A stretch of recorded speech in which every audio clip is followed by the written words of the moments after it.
Assalamualaikum Sobat Film, terima kasih sudah nonton video ini. Semoga Sobat Film suka dengan video yang diupload dan subscribe channel Mimin ya.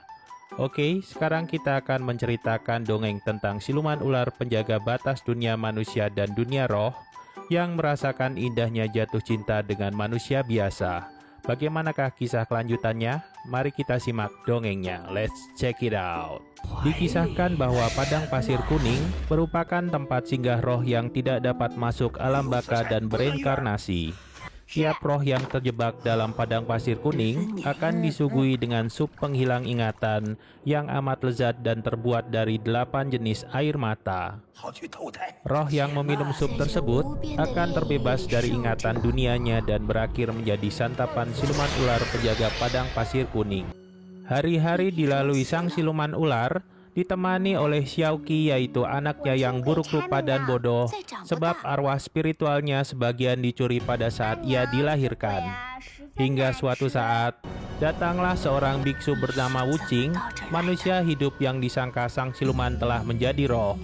Setelah memeriksa di buku catatan dosa, alangkah kagetnya sang siluman saat mengetahui bahwa Wuqing adalah manusia yang masih hidup dan menerobos ke sana demi mengambil kecapi miliknya yang ditahan Raja Akhirat di alam baka. Demi mencapai misinya, Wuqing juga membawakan biji bunga lili merah sebagai hadiah untuk sang siluman. Namun hadiah itu dibuang oleh sang siluman dan dipungut oleh Xiaoqi. Pertempuran pun tak dapat dihindarkan antara mereka berdua, hingga akhirnya sang biksu yang telah mencapai tingkatan tertinggi menggores telapak tangannya sendiri dan menusuk sang siluman dengan darah emasnya hingga sang siluman pun sekarat. Sebelum musnah, sang siluman berkata pada Wuqing bahwa setiap manusia yang masuk ke alam baka akan kehilangan ingatan dunianya dan tidak akan bisa kembali ke alam manusia. Wuqing pun ditangkap oleh pasukan alam baka dan mencapai tujuannya bertemu dengan Raja Akhirat. Ia pun benar-benar kehilangan ingatannya dan menjelma menjadi pengawal roh bernama Ling Zhao yang seringkali mengunjungi Xiaoqi yang bodoh dan buruk rupa. 300 tahun berlalu, Xiaoqi pun tetap seorang gadis buruk dan bodoh. Suatu hari, akibat kecerobohan Xiaoqi, ia pun disandra oleh 2 orang roh yang akan dijadikan santapan. Melihat Xiaoqi yang disandra, Ling Zhao pun bertarung dengan 2 orang itu. Merasa bukan tandingan Ling Zhao, salah satu dari 2 roh itu mencoba lari, namun berhasil dimusnahkan oleh Ling Zhao. Roh lainnya yang tidak sempat kabur akhirnya menyerahkan diri dengan memotong kepalanya sendiri, namun naas tubuhnya kemudian dijadikan Xiaoqi sebagai santapan. Bau sup buatan Xiaoqi ternyata sangat busuk, tidak seperti buatan ibunya. Karena hal itu, Ling Zhao pun menjadi ngomel tidak karuan. Saat sedang asik mengobrol dengan Ling Zhao, Xiaoqi mendadak mencium aroma wangi yang menggugah selera makannya. Rupanya, sumber wangi itu berasal dari anak kecil bernama Chenglong yang kesasar ke padang pasir kuning. Xiaoqi yang tidak tahan aroma wangi Chenglong berusaha memakannya namun dihalangi oleh Ling Zhao. Chenglong yang ketakutan menangis jadi-jadinya hingga datanglah Mo Fei, guru Chenglong, yang membawanya kembali ke arah manusia. Hari-hari pun dilalui Xiaoqi dengan pikiran penasaran kenapa sampai sup penghilang ingatannya sangat bau busuk dan tidak seharum dan seenak buatan ibunya. Keesokan harinya, Mulan, sang pengawal roh alam baka, sedang melakukan patroli dan mencium bau roh manusia hidup yang menyelinap ke padang pasir kuning. Di sisi lain, Xiaoqi yang kembali mencium bau wangi, kemudian mencari sumber aroma tersebut dan menemukan seorang pemuda yang akhirnya ditangkap oleh Mulan yang sedang mabuk. Sebelum dibawa oleh Mulan, sang pemuda pun berteriak pada Xiaoqi bahwa dirinya adalah Chenglong kecil yang dulu bertemu dengan Xiaoqi beberapa tahun yang lalu. Xiaoqi yang tidak tahan akan aroma Chenglong akhirnya sepakat akan menyantap Chenglong bersama Mulan. Namun beberapa saat kemudian, Mulan yang mulai sadar dari mabuk memutuskan melepaskan Chenglong. Singkat cerita, Chenglong pun mengutarakan isi hatinya bahwa ia selalu teringat akan Xiaoqi sejak saat pertama bertemu dan berjanji akan sering-sering mengunjungi Xiaoqi di alam padang pasir kuning untuk menceritakan indahnya dunia manusia dengan lukisan. Hari-hari Xiaoqi pun berlalu diwarnai dengan Chenglong yang datang ke alam padang pasir kuning. Suatu saat, Chenglong bertanya pada Xiaoqi tentang buku Yin Yang yang bisa menghapus umur seseorang dan membuat seseorang menjadi abadi. Xiaoqi pun bercerita bahwa yang dimaksud Chenglong adalah buku Yin. Buku ini dijaga oleh Raja Akhirat dan hanya keluar setiap 300 tahun sekali saat hari Henan tiba. Puas mendapat jawaban, Chenglong pun pamit pulang ke dunia manusia. Hari berganti bulan, saking seringnya Xiaoqi dikunjungi Chenglong, akhirnya Xiaoqi pun jatuh cinta kepadanya. Namun alangkah sakit hati Xiaoqi saat mendengar pengakuan Chenglong bahwa ia datang ke alam padang pasir kuning dalam misi mencari buku Yin untuk menyembuhkan kekasihnya Mei yang sedang sakit keras. Setelah pengakuan tersebut, Chenglong tidak pernah datang lagi ke alam padang pasir kuning hingga Xiaoqi yang patah hati dihibur oleh Mulan dengan menyuguhkan sup penghilang ingatan milik Xiaoqi yang berbau busuk agar Xiaoqi melupakannya. Xiaoqi yang menangisi Chenglong tanpa sengaja air matanya menetes di sup dan secara ajaib menjadikan sup tersebut sempurna. Ternyata, bahan terakhir dari sup penghilang ingatan yang dicari Xiaoqi adalah air mata patah hati. Seminggu berikutnya, Xiaoqi pun terbaring lemah di kamarnya karena patah hati.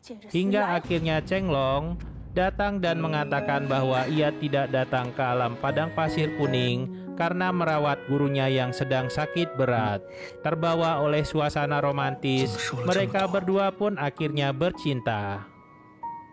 Setelah merasa saling mencintai, Chenglong dan Xiaoqi akhirnya memutuskan untuk menikah. Agar Chenglong bisa mendampingi Xiaoqi selamanya, maka umur Chenglong harus dihapuskan dengan meminjam buku Yin di hari pernikahan mereka nanti. Sebelum kembali ke dunia manusia, Xiaoqi pun menitipkan tusuk konde emas miliknya untuk dibawa oleh Chenglong agar Chenglong selalu ingat dengannya. Tibalah hari pernikahan yang dinantikan. Buku Yin pun telah dihadirkan untuk menghapus umur Chenglong. Saat menghapus buku Yin, tanpa diduga keluarlah nama Mei dalam buku dan seketika Chenglong pun berubah menjadi Mei. Rupanya, yang datang di hari pernikahan Xiaoqi adalah Mei kasih Chenglong yang ingin menghapuskan umurnya agar terbebas dari sakit parah yang dideritanya selama ini. Melihat tusuk konde emasnya yang dipakai Mei, Xiaoqi pun menjadi paham bahwa selama ini ia hanya ditipu oleh Chenglong demi mendapatkan buku Yin.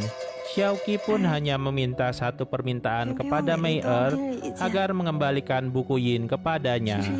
Mei dan Mo Fei ternyata bersikeras tidak mengembalikan buku Yin dan pecahlah pertempuran di alam padang pasir kuning. Sedangkan Mei melarikan diri menuju gerbang dunia manusia. Mo Fei yang terdesak kemudian mengancam menghancurkan roh Chenglong dengan patung roh yang dibawanya, hingga Xiaoqi pun menahan Mulan agar Mo Fei tidak menghancurkan roh Chenglong. Sesaat kemudian, datanglah 100 pasukan manusia yang menyerang alam padang pasir kuning demi mendapatkan buku Yin yang bisa membuat mereka abadi. Di tempat berbeda, Mei telah bertemu dengan Chenglong dan mengajaknya untuk masuk dunia manusia. Namun, permintaan itu ditolak oleh Chenglong. Rupanya, Chenglong telah benar-benar jatuh cinta dengan Xiaoqi dan meminta Mei menyerahkan buku Yin kepadanya untuk dikembalikan. Mei yang patah hati kemudian mengembalikan buku Yin serta konde emas yang diberikan oleh Chenglong kepadanya. Chenglong pun kemudian bergegas menuju ke tempat Xiaoqi berada dan tanpa sengaja terlihat oleh Mo Fei yang sedang terbang. Tanpa diduga, sebuah pedang melesat dan mengagetkan Mo Fei hingga patung roh Chenglong lepas dan jatuh. Chenglong pun berhasil menemui Xiaoqi yang ditahan oleh para manusia dan penuh dengan tusukan pedang. Untuk membebaskan Xiaoqi dari tawanan, maka buku Yin pun terpaksa diberikan pada gerombolan manusia yang menawan Xiaoqi. Saat Chenglong memberikan sebagian jiwanya untuk membuat Xiaoqi tetap hidup, keajaiban pun datang. Xiaoqi tiba-tiba berubah menjadi ular naga hijau yang mengamuk. Di luar, ternyata telah kembali Mo Fei yang mengincar buku Yin dan menghabisi gerombolan pemegang buku Yin dan terbang melarikan diri.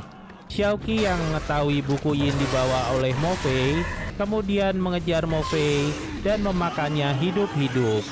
Naga Xiaoqi akhirnya mengembalikan buku Yin pada pengawal roh yang menahan Chenglong akibat menipu Raja Akhirat dan mencuri buku Yin. Saking cintanya Xiaoqi terhadap Chenglong, ia pun menghajar semua pengawal roh dan mengantarkan Chenglong ke gerbang dunia manusia. Setelah kejadian itu, Ling Shao pun bertemu Xiaoqi di alam padang pasir kuning. Xiaoqi pun berpesan pada Ling Shao untuk menyampaikan pada Raja Akhirat bahwa ia rela menyerahkan nyawanya demi membebaskan Chenglong dari amarah Raja Akhirat. Tanpa diduga, Xiaoqi meminta darah Ling Shao yang tanpa disadari oleh Ling Shao merupakan darah emas yang terlupakan olehnya, hingga darah itu pun akhirnya memusnahkan Xiaoqi serta memenuhi pesannya untuk Raja Akhirat. Setahun berlalu, Chenglong pun kembali ke alam padang pasir kuning untuk menemui Xiaoqi. Di sana, ia pun hanya bertemu dengan Ling Shao yang mengatakan kepadanya bahwa Xiaoqi telah mempersembahkan nyawanya agar Chenglong dapat dibebaskan dari dosa dan hukuman. Ling Shao pun mengatakan pada Chenglong, kesempatan mereka bertemu mungkin saja saat Xiaoqi telah bereinkarnasi, kemudian mati dan berubah jadi roh yang harus melewati alam padang pasir kuning. Untuk membuktikan cintanya yang amat besar terhadap Xiaoqi, Chenglong pun akhirnya menjadi penjaga alam padang pasir kuning untuk menunggu kehadiran Xiaoqi kembali. Dan film pun tamat. So, bagaimana tanggapan sobat film tentang dongeng barusan? Semoga bisa menghibur hati dan jiwa sobat film ya. Jangan lupa like dan subscribe untuk membantu channel Rangkum Film tetap berkembang, oke? Dan akhir kata dari Mimin, wassalam.